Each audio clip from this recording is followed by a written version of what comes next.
October 15, 2023. Convention Center, Los Angeles. Sam Cross had been watching the crowd for 3 hours when the kid in the Indiana Jones jacket approached the signing table. 23 years of reading people, 23 years of knowing trouble before it announced itself. This kid was different. The actor politely declined to sign the poster. Standard protocol, nothing unusual. Then the kid smiled, the kind of smile Sam had seen once before outside a Malibu courthouse in 2001. "You don't remember me, Mr. Ford, but you killed my mother." The words cut through convention noise like a blade. 3,000 people, security cameras, social media recording everything. Sam's hand moved toward his radio, then stopped, because the kid wasn't looking at the actor. He was staring directly at Sam. 23 years. 23 years since Rebecca Delano died in that accident. 23 years since Sam took money to look the other way. The kid knew. Before we jump back in, tell us where you're tuning in from, and if this story touches you, make sure you're subscribed, because tomorrow I've saved something extra special for you. Daniel's finger hovered over the panic button beneath his register, the one connected directly to Carmel PD. 23 years of careful anonymity, and Marcus Webb had shattered it with a smartphone and a smirk. "You know what I love about social media?" Webb's voice carried across the bookstore, casual as poison. His camera still pointed at Ford, who stood frozen between the biography section and Daniel's counter. No context required, just pure visceral reaction. The notification pings from Webb's phone came rapid fire. Ding, ding, ding. Each sound drove nails deeper into Daniel's chest. He could see the comments multiplying in his mind, arrogant Hollywood elite. Ford thinks he's too good for fans. Boycott Indiana Jones. Ford's jaw tightened, but he didn't move. The actor's famous composure held, but Daniel caught the micro-expression, the slight narrowing of his eyes. Ford was calculating, weighing options. He'd been through media storms before, but this felt different, predatory. "Mr. Ford," Webb continued, stepping closer with his phone. "Care to explain to your fans why a simple signature request was too much trouble? You seemed agitated by the interaction." Agitated. The word was surgical in its precision. Webb was already building the narrative, painting Ford as the aggressor in a story that hadn't even finished writing itself. Daniel's bookstore, turning pages, suddenly felt smaller. The carefully arranged displays of local authors, the cozy reading nook with its worn leather chairs, the hand-painted sign promising stories worth discovering. All of it seemed to contract around the three men like a closing fist. A young woman near the poetry section lifted her own phone. Then an elderly man by the travel guides. Within seconds, multiple cameras captured every angle. Daniel recognized the shift. He'd orchestrated it himself in his publicist days, one incident becoming content becoming viral wildfire. "I don't owe explanations for personal boundaries," Ford said quietly, but his voice carried. Professional, controlled, exactly what his old publicist would have coached him to say. His old publicist. Daniel pressed his palms against the counter's cool surface, fighting the urge to step forward, to speak, to shatter the careful life he'd built selling books to tourists and locals, who knew him only as the quiet man who recommended perfect novels and made exceptional coffee. Webb's smile widened. Personal boundaries? At a public bookstore? Interesting perspective. His fingers swiped across his screen. "Looks like we're already trending." Hashtag Harrison Ford meltdown is picking up steam. The lie was breathtaking in its audacity. Ford hadn't melted down, he'd simply said no. But Webb understood something Daniel had learned the hard way. Truth was irrelevant once the narrative machine started grinding. More customers were noticing now. A teenager whispered excitedly to her friend. A man in a Monterey Bay Aquarium sweatshirt crept closer, phone ready. Daniel's sanctuary was transforming into a circus, and he was the only one who knew the real performance hadn't even begun. Because this wasn't about Ford, this was about Daniel. Webb's eyes flicked toward the counter, toward him, and the recognition was mutual. Instant, devastating. "You know," Webb said, his voice taking on a different quality, "I was just thinking about old times. The stories that got buried. The people who made sure they stayed buried." His gaze locked on Daniel's. "Amazing who you run into in small towns." Ford followed Webb's stare and saw Daniel for the first time since walking into the store. Something shifted in the actor's expression. Confusion, then a flicker of recognition. Not quite placing the face, but sensing familiarity in the way survivors recognize old battlefields. Daniel's throat constricted. The careful distance he'd maintained, the anonymity he'd cultivated, the peace he'd found among books and ocean breezes. Webb was about to incinerate all of it, and Ford would be collateral damage. Again, the customers sensed the electricity in the air. Conversations died. The only sounds were the soft jazz playing through Daniel's speakers and the relentless pinging of social media notifications. Webb raised his phone higher, adjusting the angle to capture both Ford and Daniel in the frame. "I think there's more to this story, don't you? Sometimes the most interesting characters are the ones hiding behind the scenes." Daniel's vision tunneled. The bookstore, his customers, even Ford. Everything faded except Webb's predatory smile and the black eye of his camera lens. 23 years ago, Daniel had made a choice that saved Harrison Ford's career and destroyed Marcus Webb's. He'd buried a story that would have ended everything for one of Hollywood's most beloved stars. The fallout had cost Daniel his career, his relationships, his entire life in Los Angeles. Now Webb had found him, and this time Daniel had nowhere to run. The red recording light blinked steadily, waiting for his decision. 30 seconds of silence stretched into eternity while the internet watched, judged, and demanded entertainment. Daniel stepped out from behind the counter. Daniel's footsteps on the hardwood floor sounded like gunshots in the sudden quiet. Each step carried him further from the safety of his counter, from the careful boundaries he'd maintained for 15 years. The familiar weight of his father's St. Christopher pendant, worn smooth by decades of anxious rubbing, pressed against his chest beneath his flannel shirt. "Gentlemen." His voice came out steadier than he'd expected, though his hands trembled slightly. "Perhaps we could discuss this privately." Webb's predatory grin widened. "Oh, I don't think privacy serves anyone's interests here, do you, Daniel?" The use of his first name was a scalpel between ribs. Ford's head turned sharply, studying Daniel with new intensity. The actor's famous ability to read people, honed by decades of working with directors who communicated in subtext, was fully engaged now. Daniel felt the weight of every eye in the store. Mrs. Chen, who came in every Tuesday for the latest cozy mysteries and always asked about his weekend plans with genuine warmth. Jake, the college kid who worked part-time shelving books and had been saving for months to buy his girlfriend a first-edition Steinbeck. The young mother, who brought her daughter for Saturday story time, both of them lighting up when Daniel did his voices for different characters. These people knew him as the man who remembered their reading preferences, who ordered special titles without being asked, who kept a bowl of sea glass by the register because children loved searching for the perfect piece. They knew him as someone who belonged here, among the salt air and cypress trees, far from the glittering violence of Hollywood. Webb was about to take that away. "You know," Daniel said, moving slowly toward the biography section where Ford still stood, "I've always believed bookstores should be sanctuaries, places where people can explore ideas without judgment, without cameras." How poetic! Webb's phone tracked Daniel's movement. "But surely you understand the public's right to know? Transparency? You must have some thoughts on that, given your background." The threat hung in the air like smoke. Daniel could feel Ford's growing awareness, pieces clicking into place behind those intelligent eyes. In the actor's peripheral vision, Daniel caught a gesture he remembered from their shared past. Ford's thumb rubbing against his index finger, a nervous tell that had once helped Daniel anticipate tough interview questions.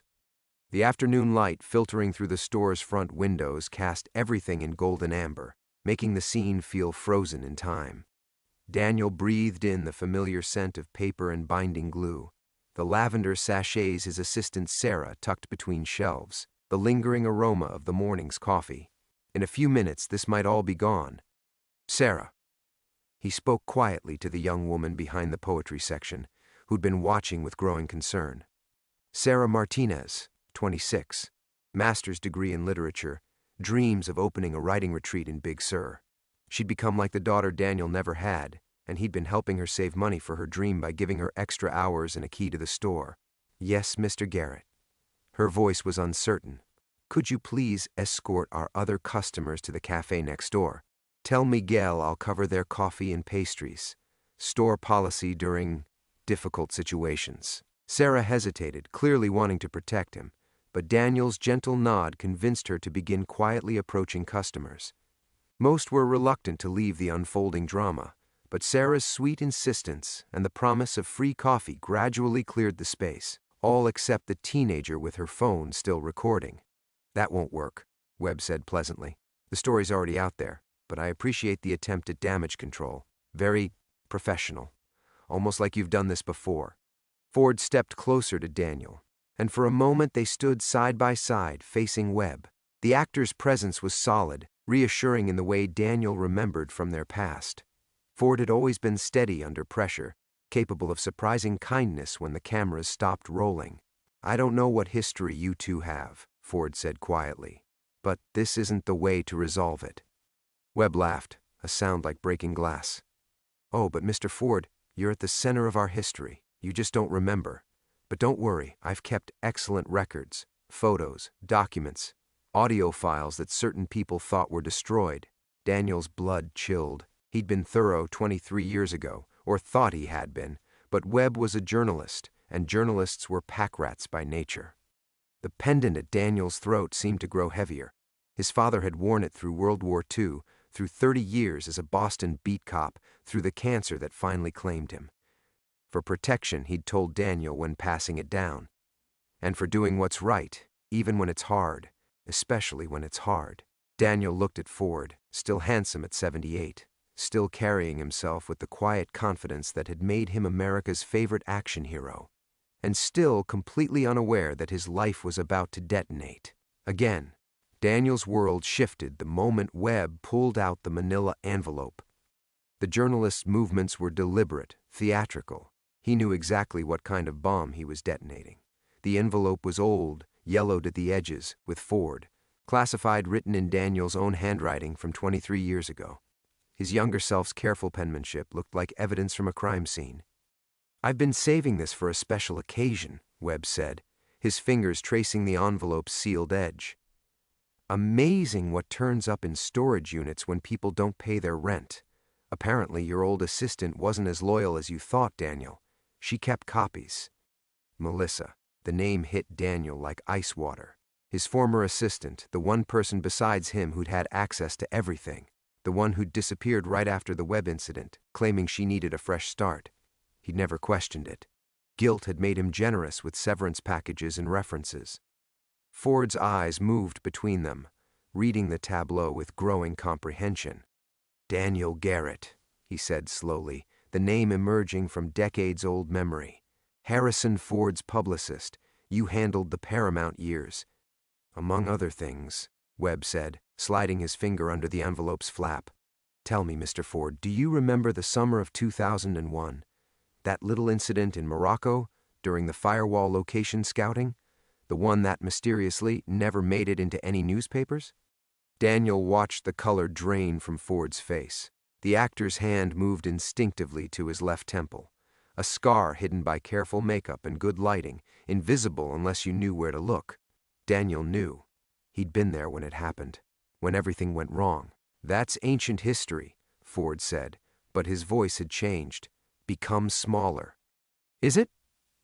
Webb's smile was surgical. Because I have photos of you leaving that hospital in Casablanca. I have the police report that was mysteriously buried. I have witness statements that were never filed.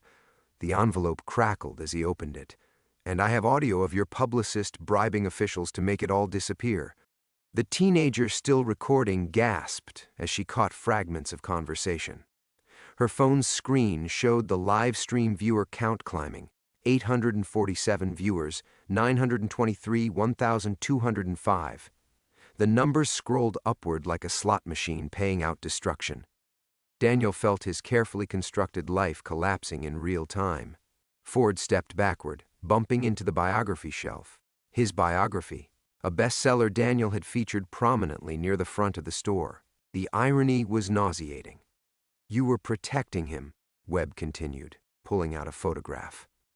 Even upside down, Daniel could see what it showed. Ford unconscious in a Moroccan hospital bed, bandages covering half his face, a young Moroccan woman holding his hand. From the scandal of what really happened that night, who she was, what she meant to him. Stop. The word came out as a whisper, but it cut through the air like a blade. Webb looked up, feigning surprise. Oh, Daniel, surely you're not still playing guardian angel, after what protecting him cost you? Ford was staring at the photograph now, and Daniel could see the recognition dawning, not just of the incident, but of how completely Daniel had shielded him from the consequences, the bribes, the destroyed evidence, the careers Daniel had ended to keep the story buried, including his own, when he'd refused to let Webb publish what he'd uncovered. She was 19, Webb said conversationally, as if discussing the weather. A local girl. And when her family found out about her relationship with the famous American actor, he pulled out another photograph. Well, honor killings make for such tragic headlines, don't they? Ford made a sound like he'd been punched. His famous composure finally cracked, and Daniel saw something he'd never witnessed in all their years working together. Harrison Ford completely broken. The pendant burned against Daniel's chest. His father's voice echoed across the decades. Do what's right, son, even when it costs you everything. She's alive, Daniel said quietly, the words falling into the bookstore's terrible silence. Amara Benali. She's alive. Webb's head snapped up, his predatory confidence flickering for the first time. What? You never followed up, did you? Daniel's voice grew stronger. Too busy destroying my career to finish your research. She's alive, lives in Montreal now. Married name is Dubois, has 3 children and runs a translation service. The photograph in Webb's hand suddenly looked different, evidence of a tragedy that never happened, a story built on assumptions and incomplete information. Daniel had spent years making sure Amara stayed safe, stayed hidden, stayed alive. It was the one secret he'd never told anyone, not even Ford. 23 years ago, you tried to destroy 2 people based on a half-truth, Daniel said, stepping forward. The teenager's phone captured every word. Today, you're about to do it again. Ford was looking at him now with something beyond gratitude, with the terrible understanding that Daniel had carried this burden alone for more than 2 decades. Webb's envelope suddenly seemed less like a weapon and more like what it really was, old paper filled with old pain, wielded by a man who'd never learned the difference between truth and destruction. The notification pings continued, but they sounded different now, less like funeral bells, more like the chaos before something new could be born. The silence that followed Daniel's revelation felt alive, dangerous. Webb stood frozen with the photograph halfway to his chest, his carefully orchestrated performance derailed by a single truth he'd never bothered to verify. The teenager's phone trembled in her grip, live stream viewers exploding past 2,000 as the story spiraled beyond anyone's control. Daniel could feel Ford's stare burning into the side of his face, but he couldn't meet those eyes. Not yet.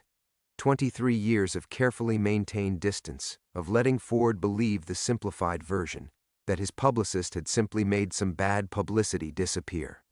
Ford had never known about Amara's family hunting her across 3 countries, had never known about Daniel's network of contacts helping her disappear into a new identity, had never known the real cost of his protection. You're lying, Webb said, but uncertainty crept into his voice like cracks in ice.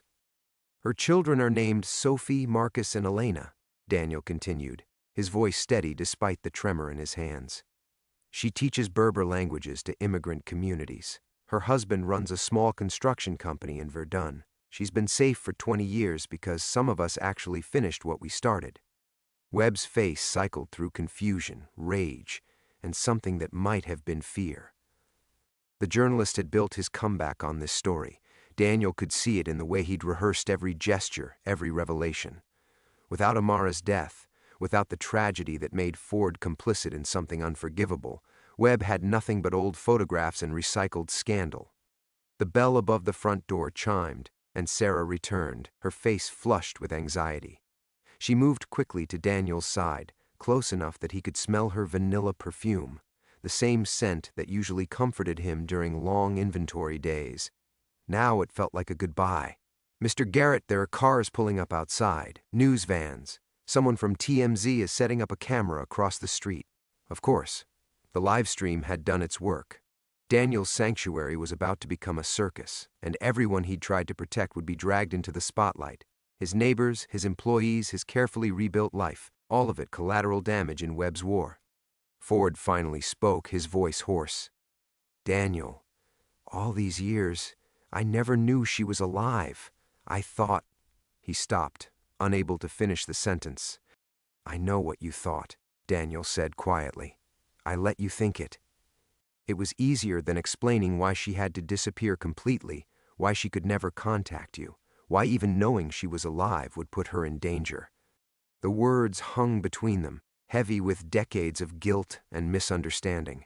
Daniel remembered the night in his Beverly Hills office when he'd told Ford that Amara was gone, letting the actor's imagination fill in the terrible details. It had been kinder than the truth, that her family's reach extended far beyond Morocco, that any connection to her past life could still get her killed. Webb recovered his composure with visible effort. Touching reunion aside, this doesn't change what happened. Ford still had a relationship with a teenage girl, still used his wealth and influence to what? Daniel's voice cut like steel. Fall in love with someone 3 years younger than him? Have a consensual relationship that her fundamentalist family tried to turn into an honor killing? Or are you talking about how he spent the last 20 years anonymously funding women's shelters in her name, never knowing she was alive to see the good that came from his guilt? Ford's sharp intake of breath told Daniel he'd revealed too much, but it was too late to stop now. The teenage recorder caught every word. The live stream viewers, now over 3,000, hung on each revelation. Sarah's hand found Daniel's arm, a small anchor in the chaos. "Should I call the police?" she whispered. Before Daniel could answer, his phone buzzed. Then again, text messages flooding in from customers, neighbors, friends who'd seen the videos already spreading across social media. "Is that really you? Are you okay? The news trucks are blocking my driveway." His quiet life was over. Webb had won that much at least. But as Daniel watched the journalist fumble with his envelope of obsolete evidence, he realized something had shifted. The story Webb had come to tell, the one about a powerful man escaping justice, had become something else entirely. Something messier, more human, less suitable for viral consumption. The truth, as Daniel had learned long ago, was rarely as satisfying as the lie. Webb's eyes darted toward the front windows where camera crews were indeed setting up. His moment was slipping away, and they both knew it. Desperation made him dangerous. "This isn't over," Webb said, his voice dropping to something only Daniel and Ford could hear. "I have other sources, other stories. You can't protect everyone forever, Daniel." The threat was clear. This wasn't just about Ford, or even about Amara. This was about Webb's need to destroy the man who had once made him look like a fool. Daniel felt his father's pendant warm against his chest and made his choice. "No," he said quietly, "but I can start by protecting the truth." The words hung in the air between them, and Daniel felt the weight of 23 years pressing down like stones. Webb's face twisted with something beyond rage, the look of a man watching his life's work crumble in real time. "The truth?" Webb's laugh was hollow, desperate. "You want to talk about truth? Let's talk about Elena Vasquez."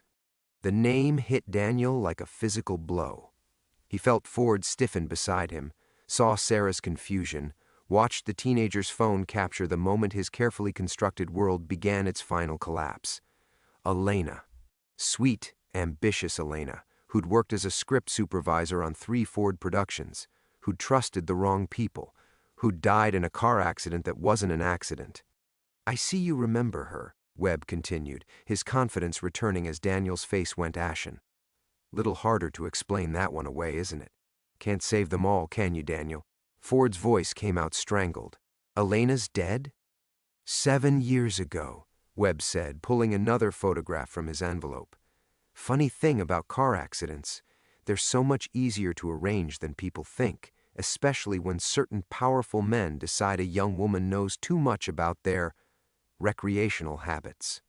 Daniel's knees nearly buckled. Elena had called him 3 weeks before she died, voice shaking, talking about evidence she'd found.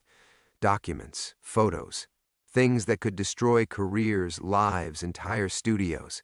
Daniel had told her to stay quiet, to let him handle it, to trust the system that had always protected the stars from their worst impulses. He'd handled it all right, made the evidence disappear, made Elena's concerns disappear, made Elena herself disappear into a job on location in Romania far from Hollywood's reach. He'd thought she was safe there. She was going to expose the whole network, Webb said softly. All of them, the parties, the girls, the cover-ups. But someone got to her first. His eyes found Ford, then returned to Daniel, someone who knew exactly where she was hiding. The accusation hung unspoken, but clear. Daniel felt Sarah's hand tighten on his arm, felt the teenager's camera zoom in on his face, felt 3,000 viewers watching his world end in real time. The livestream comments were scrolling too fast to read, but he caught fragments, cover up and murder and Harrison Ford. You think Daniel started, but Webb cut him off. I think you've spent your entire career making inconvenient people disappear. Sometimes they got new identities and happy lives in Montreal. Sometimes they got brake lines that failed on mountain roads in Romania. Webb stepped closer, close enough that Daniel could smell the journalist's stale coffee breath, see the broken capillaries in his eyes. The question is, which kind of protection is Mr. Ford getting today? Ford moved away from both of them, his face gray, understanding dawning like a terrible sunrise. Elena was trying to expose someone, and you knew about it? Daniel wanted to explain, wanted to tell Ford about the network Elena had uncovered. Producers and directors, and yes, actors, who'd turned young women into party favors and then discarded them like used tissues. Wanted to explain how he'd tried to get her FBI protection, how his contacts had refused to help, how he'd thought distance was the only safety he could offer. Instead, he heard himself saying, I tried to save her. Like you saved Amara? Ford's voice was bitter now. By making her disappear? By letting people think she was dead? By keeping them alive, Daniel said. But even he could hear how weak it sounded. Webb smiled, sensing victory. Tell me, Daniel, how many others are there? How many inconvenient women have you saved over the years? And how many of them actually survived your protection? The teenager's phone caught Daniel's silence, broadcast it to thousands. His carefully built reputation, as protector, as sanctuary keeper, as the man who chose truth over destruction, crumbled with each passing second. Outside, car doors slammed as more reporters arrived. Soon the entire street would be circus chaos, and everyone he tried to shield would be caught in the crossfire. Sarah was looking at him differently now, not with the admiration he'd grown accustomed to, but with dawning horror. Mr. Garrett? Is he telling the truth? Daniel opened his mouth to deny it, to explain, to somehow justify 23 years of choices made in shadow. But the words wouldn't come. Because Webb was right about one thing. Daniel had made people disappear, had used his connections, his influence, his knowledge of how the system worked to erase inconvenient truths. The fact that he'd meant to save them didn't change what he'd become. Ford stepped toward the door, toward the waiting chaos outside. I need to leave. Now. No, Webb said sharply. We're not finished. But Ford was already moving, and Daniel realized with crystalline clarity that the actor wasn't running from Webb's accusations. He was running from Daniel himself. Wait! The word tore from Daniel's throat as Ford reached for the door handle. Harrison, wait! Ford's hand froze on the brass handle, but he didn't turn around. His shoulders were rigid, braced against whatever revelation would come next. Elena called me the night she died, Daniel said, the words falling like stones into still water. 3 Romania time. She was terrified, said someone had been following her, said her hotel room had been searched. She begged me to come get her. Webb's triumphant expression flickered. This wasn't part of his script. Daniel pulled out his phone with trembling fingers, scrolled back through years of saved voicemails until he found the one he'd never been able to delete. Elena's voice filled the bookstore, young and desperate and heartbreakingly alive. Daniel, oh God, I'm so sorry to call this late, but I don't know who else. They found me. I don't know how, but they found me. The same black car has been outside the hotel for 3 days, and when I came back from dinner tonight, someone had gone through my things. The photos I hid, they're gone. All of them except—" Her voice dropped to a whisper. "Except the ones of Harrison." Ford spun around, his face white. "What photos of me?" But Elena's voice continued from beyond the grave. "Daniel, I kept them separate because I wasn't sure. I mean, the others were clearly assault, clearly wrong, but Harrison's, God, I don't know what to think. The girl in the photos with him, she looks so young, but she's smiling. They're both smiling. It looks like they were in love."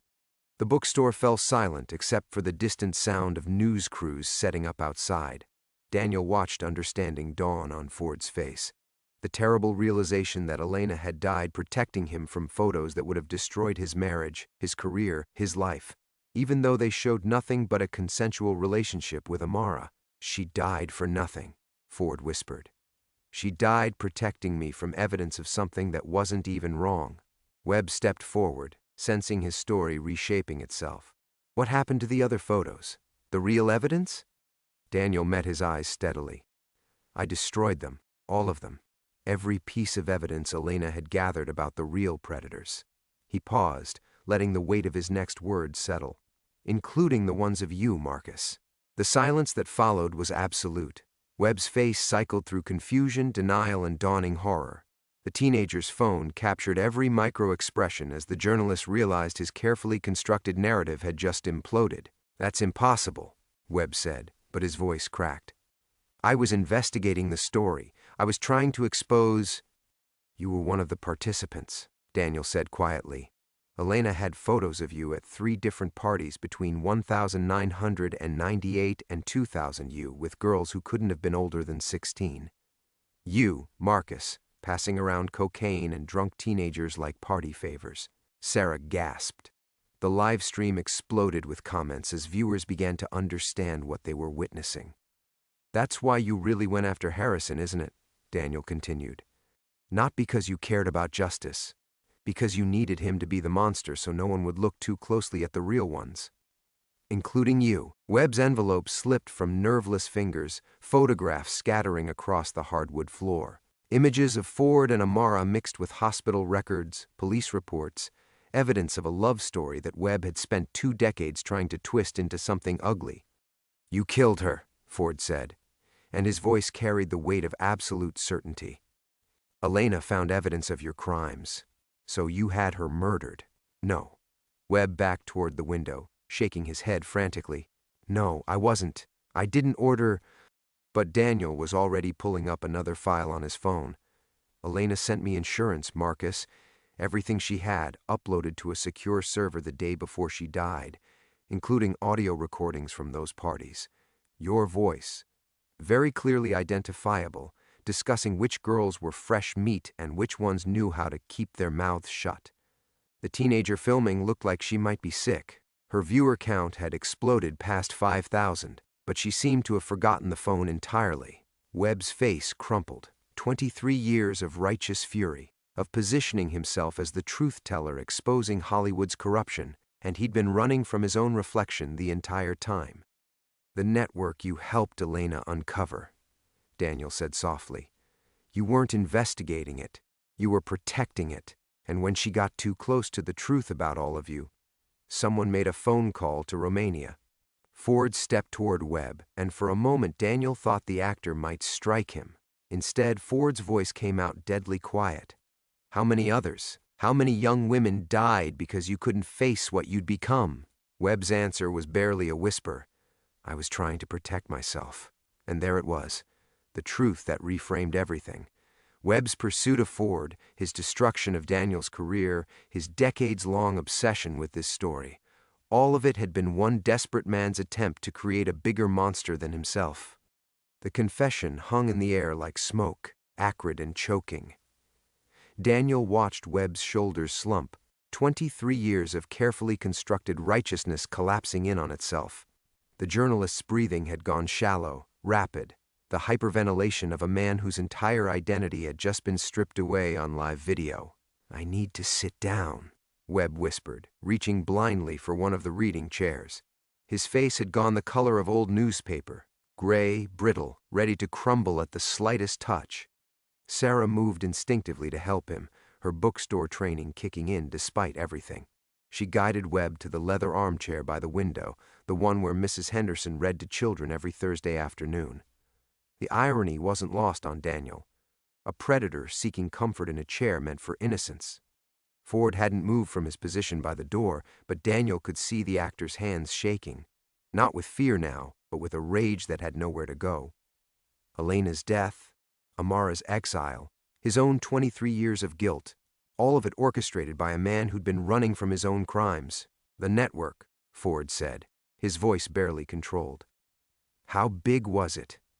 Daniel's phone buzzed incessantly. Messages, calls, notifications from every platform as the live stream exploded across the internet. But he ignored it all, focusing on the weight of Elena's evidence in his digital files. Evidence he'd carried like a millstone for 7 years, never knowing if releasing it would save lives or destroy them. 17 men, he said quietly. Producers, directors, 2 studio executives. They called themselves the Carousel. Young women went around and around, never getting off until they were used up. The teenager with the phone was crying now, great silent tears that dripped onto her screen. 5,000 viewers had become 8,000, then 12. The story was mutating in real time, spreading through social media like wildfire, but Daniel realized he no longer cared about controlling the narrative. Some secrets were too heavy to carry alone. I have documentation on all of them, he continued. Elena was meticulous. She spent 3 years gathering evidence before she tried to expose it. Audio recordings, photographs, financial records showing payments to silence victims. His eyes found Webb's terrified face, medical records from emergency room visits, police reports that were buried, autopsy reports from women who overdosed or had accidents after threatening to talk. Sarah's sharp intake of breath cut through the room. She was staring at Daniel as if seeing him for the first time. Not the quiet bookstore owner who recommended poetry and made perfect cappuccinos, but the man who'd held evidence of industrial-scale abuse and chosen to bury it rather than risk the chaos of exposure. Why didn't you release it? Ford asked. All these years, why didn't you? Because Elena was dead, Daniel said simply. Because Amara had to disappear. Because every time someone tried to expose them, they ended up in a morgue or a psychiatric ward or simply vanishing without a trace. He pulled off his glasses, rubbed his burning eyes. I wasn't brave enough to be next. Webb was sobbing now, quiet, broken sounds that seemed to come from somewhere deep in his chest. The man who'd walked into the bookstore an hour ago, confident, aggressive, ready to destroy lives for clicks and views, had been replaced by this hollow shell. I never touched anyone, Webb whispered. I swear to God, I was just there. I was young, I wanted to belong, to be part of their world. I thought if I could get close enough, I could expose them from the inside. But you didn't, Ford said flatly. You participated. You watched. You stayed silent while they hurt children. I was going to. I had plans. But then Elena started investigating, and they found out I'd been taking notes, keeping records, and they said if I ever talked, they'd make sure I went down with them. They had photos of me at the parties, made it look like... Webb's voice cracked. They turned me into bait, made me recruit girls, told them I was a journalist who could help their careers, and every time I tried to stop, they reminded me what would happen if I didn't cooperate. The pieces fell into place with horrible clarity. Webb hadn't just been protecting himself. He'd been actively complicit, trapped in a web of blackmail and fear, luring young women into the very predators he claimed to be investigating. Outside, car doors slammed and voices shouted questions. The carnival was beginning, the feeding frenzy that would consume all of them. But Daniel found himself oddly calm, as if the worst thing had already happened and everything else was just aftermath. His phone rang. Harrison Ford's name on the caller ID, even though the man was standing 6 feet away. Daniel looked up, confused, and saw Ford holding his own phone with a grim smile. It's time, Ford said. We call the FBI. We release everything. All of it. Daniel stared at the ringing phone, Elena's evidence burning in his digital files like an ember waiting to become a wildfire. Once he answered, there would be no going back. The phone rang again. Daniel answered the phone. FBI, Agent Sarah Chen. Is this Daniel Garrett? The irony of another Sarah asking him to make the most important choice of his life wasn't lost on him. "Yes, we're outside your location, sir. Based on what we've observed through the live stream, we need to speak with you immediately about evidence in your possession." Through the window, Daniel could see black SUVs flanking the news vans. Not a coincidence. They'd been monitoring, waiting, probably for years. Elena's evidence had always been too dangerous to ignore completely. "Mr. Garrett." Agent Chen's voice was calm but urgent. "We understand you have materials related to organized criminal activity in Hollywood. We're prepared to offer full federal protection in exchange for your cooperation." Daniel looked around the bookstore, his sanctuary, his refuge from the very world now demanding his return. The teenager was still filming, her viewer count climbing past 20,000. Sarah stood frozen by the poetry section, her face a map of betrayal and dawning understanding. Webb had stopped sobbing and was watching Daniel with desperate hope, as if cooperation might somehow absolve his own sins. And Ford was nodding slowly, his eyes holding something Daniel hadn't seen there before. Not fear, not guilt, but a kind of weary relief. The relief of a man finally ready to stop running from the truth. "The evidence will destroy innocent people alongside the guilty," Daniel said into the phone. "Careers, families, lives of people who were just in the wrong photo at the wrong time. And keeping it hidden has allowed how many predators to continue operating." Agent Chen's response was sharp, professional. "How many more Elena Sandovals have died while you protected the innocent bystanders?" The words hit like physical blows. Daniel closed his eyes, seeing Elena's face from 7 years ago. Bright, determined, convinced she could save the world if someone would just listen. She'd trusted him to make the right choice. Instead, he'd made the safe one. "Agent Chen," he said quietly, "if I cooperate, what happens to the people who were coerced? The ones who were blackmailed into participating?" A long pause. "That depends on the evidence and their willingness to testify against the primary perpetrators." Daniel's eyes found Webb, who was listening to every word. The broken journalist nodded slowly, understanding passing between them like a current. Webb's crimes couldn't be undone, but his testimony could stop others from following the same path. "I'll need guarantees," Daniel said. "Protection for my employees, immunity for witnesses willing to cooperate, and a promise that this investigation won't become a media circus designed to destroy everyone it touches. Sir, we can't control the media response." "No," Daniel said, looking at the teenager whose phone had probably just triggered the largest Hollywood scandal since Watergate. "But you can control how the evidence is released, strategically, with consideration for the victims who survived." Ford stepped forward, holding out his hand for the phone. Daniel hesitated, then handed it over. "Agent Chen, this is Harrison Ford. I'm willing to make a full statement about everything I witnessed and heard during my relationship with Amara Santos. I'm also prepared to testify publicly about the intimidation and cover-up efforts that followed." The teenager's phone nearly slipped from her nerveless fingers. Harrison Ford offering to testify publicly would be the story of the decade. "Additionally," Ford continued, "I'm establishing a foundation for victims of industry abuse, with Mr. Garrett's evidence as the starting point for identifying those who need support." His eyes met Daniel's. "Some secrets destroy people, others protect them. It's time we learned the difference." Agent Chen's voice carried new respect. "We'll have a team there in 5 minutes. Please secure all digital materials and prepare for immediate transport to a safe location." Ford ended the call and handed the phone back to Daniel. "Elena would have wanted this. Elena would have wanted justice 7 years ago," Daniel replied. "Before more people died. Maybe. But she also would have understood why you were afraid." Ford glanced toward Webb, who was sitting with his head in his hands.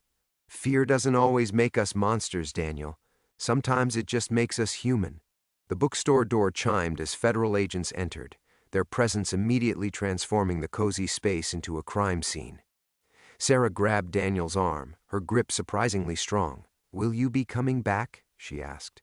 Daniel looked around at his carefully built sanctuary, the books that had sheltered him, the quiet life that had seemed like salvation but might have been just another form of prison. Outside, camera flashes exploded like lightning, illuminating the circus his choices had created. I don't know, he said honestly. But for the first time in 23 years, I'm not running away from something. I'm running toward it. The truth. Messy, destructive, liberating truth. Agent Chen approached with evidence bags and a voice recorder. Mr. Garrett, we're ready when you are. Daniel nodded, pulled out his phone, and began uploading Elena's files to the FBI server. The reckoning had finally begun. 3 months later, Daniel sat in the same leather chair where Marcus Webb had confessed, watching the morning fog roll in from Monterey Bay. The bookstore looked exactly as it had before the circus arrived. Same weathered spines on the shelves, same coffee-stained counter, same view of the courtyard where tourists fed impossibly brave squirrels. But everything had changed, including him. The federal investigation had moved with surgical precision. 17 arrests across 3 states, 43 victims identified and contacted. A network dismantled piece by piece like a bomb being defused. Webb's cooperation had been essential, his testimony providing the roadmap through 25 years of careful corruption. He was serving 8 years in minimum security, writing a book about complicity and redemption that would probably never find a publisher. Daniel's phone buzzed with a text from Ford Amara's documentary premieres tonight. She wanted you to know.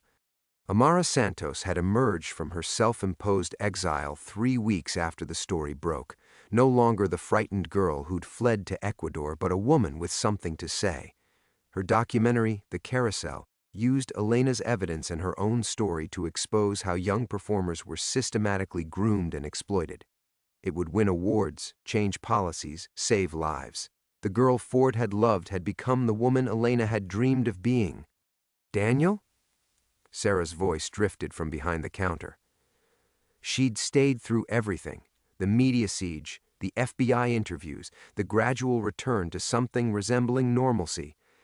Mrs. Henderson is here for story time.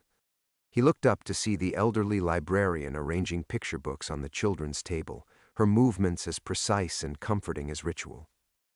In an hour, the reading corner would fill with small voices and smaller hands, innocents oblivious to the darkness that had once pooled in these very chairs. The bookstore had been cleansed by their laughter, made sacred again by stories that ended with justice and hope. The door chimed, and Daniel's chest tightened reflexively. 3 months later, he still expected predators and journalists with every new customer. Instead, a young man entered, maybe 25, carrying a worn paperback and an expression Daniel recognized. The look of someone seeking shelter between pages. "Can I help you find something?" Daniel asked. "Actually," the young man said, "I was wondering if you were hiring. I heard you were the kind of place that gave people second chances." Daniel studied his face, the careful hope, the practiced stillness of someone who'd learned not to expect kindness. Another refugee from whatever story had broken him, looking for the same sanctuary Daniel had found here 15 years ago. "What's your experience?" "I worked at a bookstore in San Francisco until recently. Before that," the young man hesitated. "Before that, I was involved in some things I'm not proud of. Nothing illegal, but I hurt people by staying silent when I should have spoken up. I'm trying to figure out how to live with that." The honesty hit Daniel like recognition. How many Marcus Webbs were there in the world? Not monsters, just broken people who'd made terrible choices out of fear or ambition or simple human weakness. How many could be saved if someone offered them a different path before it was too late? "What's your name?" "Michael. Michael Torres." Daniel extended his hand. "I'm Daniel Garrett. And yes, we're hiring. But I should warn you, working here means learning to recommend books that tell the truth, even when the truth is difficult. Can you handle that?" Michael's relief was visible, his shoulders dropping as if he'd been holding his breath for months. "I think I'm ready to try."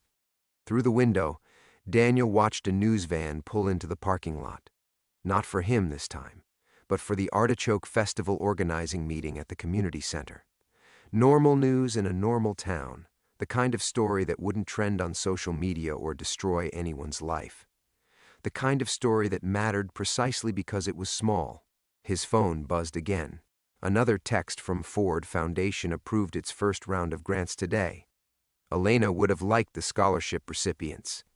The Elena Santos Foundation for Truth in Media had become Ford's full-time mission, providing resources for investigative journalists and support for abuse victims. The actor had kept his promise. His testimony had been thorough, unflinching, and public. His marriage had survived, strengthened by finally sharing the burden he'd carried alone for 23 years. Some secrets Daniel had learned were too heavy for one person to bear. Sarah appeared at his shoulder, holding 2 cups of coffee and watching Michael explore the poetry section with careful reverence. "Think he'll work out?" she asked. Daniel accepted the coffee, inhaling the familiar comfort of routine restored. Outside, the fog was lifting, revealing patches of blue sky and the distant promise of clarity. The morning light fell across Elena's memorial corner, not a shrine to her death, but a celebration of the truth she died protecting. Her photograph smiled beside a small plaque, in memory of those who speak truth to power and those who finally learn to listen. The reckoning had ended, but the real work was just beginning.